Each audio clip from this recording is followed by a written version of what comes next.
नमस्कार दोस्तों आज मैं ना आपको E20 ब्लेंडिंग के ऊपर एक बड़ी इम्पॉर्टेंट इन्फॉर्मेशन देना चाहता हूँ। एक्चुअल में ऐसा नहीं है कि ये पहली बार हुआ है कि एथेनॉल की ब्लेंडिंग की वजह से हम लोगों की व्हीकल्स में फ्यूल पंप्स में प्रॉब्लम आने लगी है। हम लोगों का ना बहुत साल पहले टू व्हीलर्स का स्पेयर पार्ट्स का काम था। तो मुझे याद है जब एथेनॉल ब्लेंडिंग स्टार्ट हुई थी ना, इन्होंने कुछ या तो बढ़ाया था या जस्ट इंट्रोड्यूस किया था, कुछ वैसा ही टाइम था। तब जो बजाज चेतक थे उनके उसमें एक फ्लोटर होता था, फ्लोट करता था प्लास्टिक का, उनके कार्बोरेटर्स में होता था, पता नहीं कहाँ पर, वो मुझे याद नहीं आ रहा, शायद कार्बोरेटर में होता था। तो वो जो फ्लोटर होता था प्लास्टिक का, वो फूल जाता था पेट्रोल की वजह से, जिसके कारण क्या होता था कि उनको बदलना पड़ता था जब लोग लेकर के आते थे।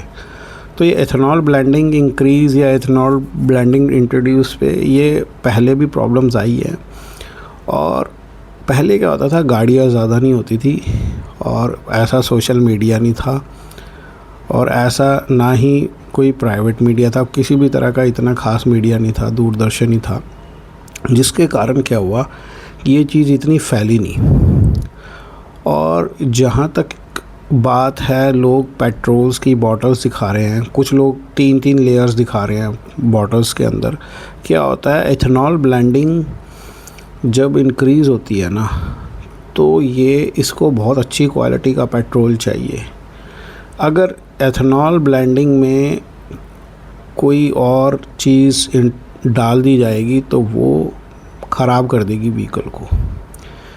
मुझे याद है इसमें ना क्या होता है, एथेनॉल ब्लेंडिंग की वजह से ना कुछ पेट्रोल पंप भी एक्सपोज हो जाते हैं। देखिए मैं आपको वही बता रहा हूँ जो मेरा एक्सपीरियंस रहा है, हमारा स्पेयर पार्ट्स का काम रहा। मैं किसी गवर्नमेंट के फेवर में नहीं हूँ और मैंने गवर्नमेंट के अगेंस्ट भी बोला है, ऐसी कोई बात नहीं। अगर आप मेरी पिछली वीडियोस देखोगे तो मैं आपको ये बताना चाहता हूँ कि एथेनॉल ब्लेंडिंग की वजह से पुरानी व्हीकल्स में प्रॉब्लम आती है, ये शॉर्ट है।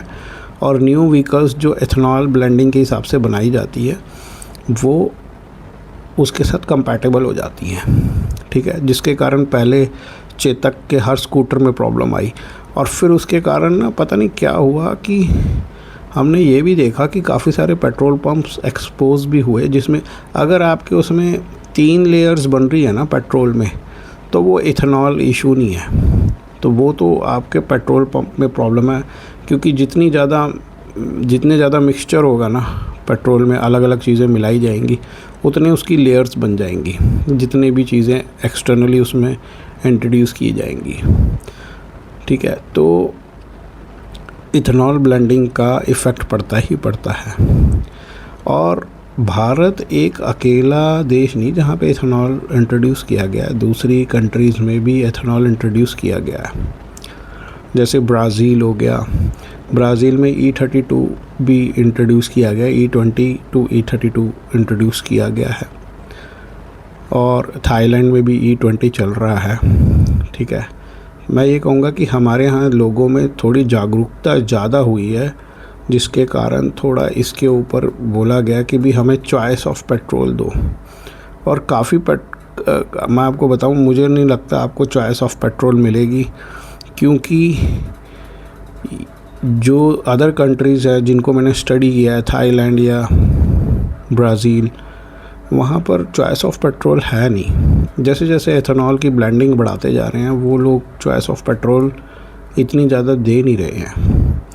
ब्राज़ील में है थोड़ी सी, पर वो नहीं है कि भी आपको एथेनॉल फ्री पेट्रोल और एथेनॉल वाला, वो नहीं है, ऐसा नहीं है। तो अब मामला कहाँ पे फंस रहा है? मामला फंस रहा है लोगों की पुरानी व्हीकल्स में फ्यूल पंप्स में इशू आने का। और जो गडकरी जी हैं, उनके जो फैमिली बिजनेसेस हैं शुगर केन को लेकर के, इस वजह से भी उनके ऊपर क्वेश्चन उठाया जा रहा है। तीसरी बात, लोग ये कह रहे हैं कि भाई इथेनॉल अगर ब्लेंडिंग करी है तो उसका पेट्रोल का प्राइस भी तो कम करो। अगर आप 100 रुपये का पेट्रोल बेच रहे हो मैं ये नहीं कहता 20% प्राइस कम हो जाएगी। अगर 80% पेट्रोल है तो उसमें जो ब्लेंडिंग की है उसकी भी प्राइस लगाओ, और इथेनॉल भी कुछ ना कुछ रिफ़ाइन करके ही निकालते होंगे, जिसके बाद पेट्रोल में ब्लेंडिंग करते होंगे, उसके भी अपने एक्सपेंसेस हैं।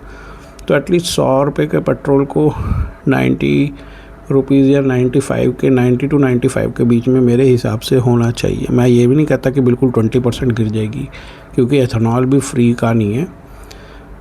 तो दोस्तों, इथेनॉल में गवर्नमेंट चॉइस नहीं देने वाली, इतना तो मैं कह सकता हूँ। और ये जब गवर्नमेंट अगर इन्होंने रैंडमली इथेनॉल ब्लेंडिंग को बढ़ाया और उन्होंने चॉइस ऑफ पेट्रोल नहीं दी, मान लो आज आप E20 कंपैटिबल व्हीकल ले लेते हो, और अगर इन्होंने विदिन 2-3 ईयर्स E32 या E30 अगर इंट्रोड्यूस कर दिया ना, तो जिनकी E20 कंपैटिबल व्हीकल्स हैं उनके साथ प्रॉब्लम आ सकती है।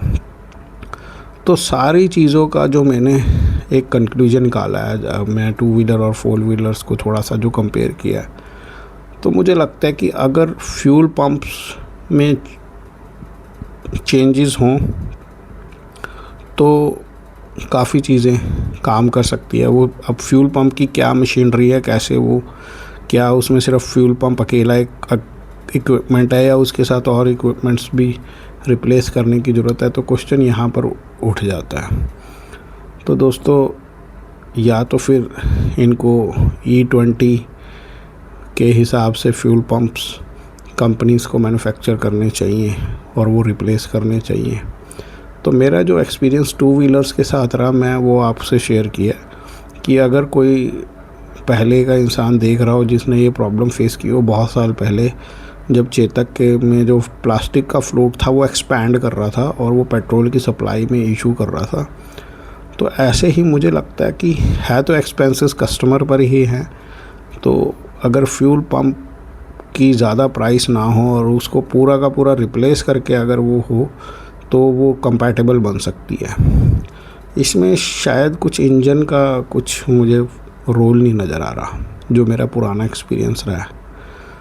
तो बाकी ये तो कोई बात प्रॉब्लम है ही नहीं कि भी जो 4 व्हीलर है और वो 2 व्हीलर है उनके इंजन्स में फ़र्क तो होता है कहीं ना कहीं, ठीक है। वो इंजन छोटे हैं, वो बड़े हैं, बट कहीं ना कहीं जो वो कहते हैं ना फ़्लो जो है वो तकरीबन सिमिलर ही है, जहाँ तक मुझे समझ में आती है।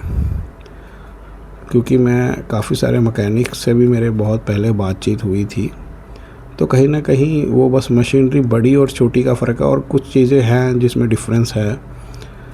तो दोस्तों, यही मैं चीज़ आपसे शेयर करना चाहता था कि E20 की जो ब्लेंडिंग है, जब एथेनॉल की ब्लेंडिंग बढ़ेगी तब तक पुरानी व्हीकल्स में प्रॉब्लम आती रहेगी। पहले E5 था, फिर E15 हुआ, अब E20 आ गया है। अब देखने वाली बात यह है कि आगे की अपग्रेडेशन कितने सालों में चेंज होती है। अगर वो गवर्नमेंट रैंडमली चेंज कर देगी, ये अपग्रेडेशन जल्दी इंट्रोड्यूस कर देगी, तो जिन लोगों ने अभी हाल ही में E20 कंपैटिबल कार्स ली है उनके साथ इशू आ सकता है। तो बस आप ये शुक्र मनाओ कि जो अगली नेक्स्ट ब्लेंडिंग है वो काफ़ी टाइम बाद इंट्रोड्यूस हो, आज से 10 साल बाद, और मतलब बट फिर भी उसके आसपास की व्हीकल्स को तो नुकसान होगा ही होगा। तो यही इन्फॉर्मेशन मैं शेयर करना चाहता था दोस्तों E20 के regarding. Thank you very much दोस्तों, अगर आपने मेरी वीडियो यहाँ तक देखी हो।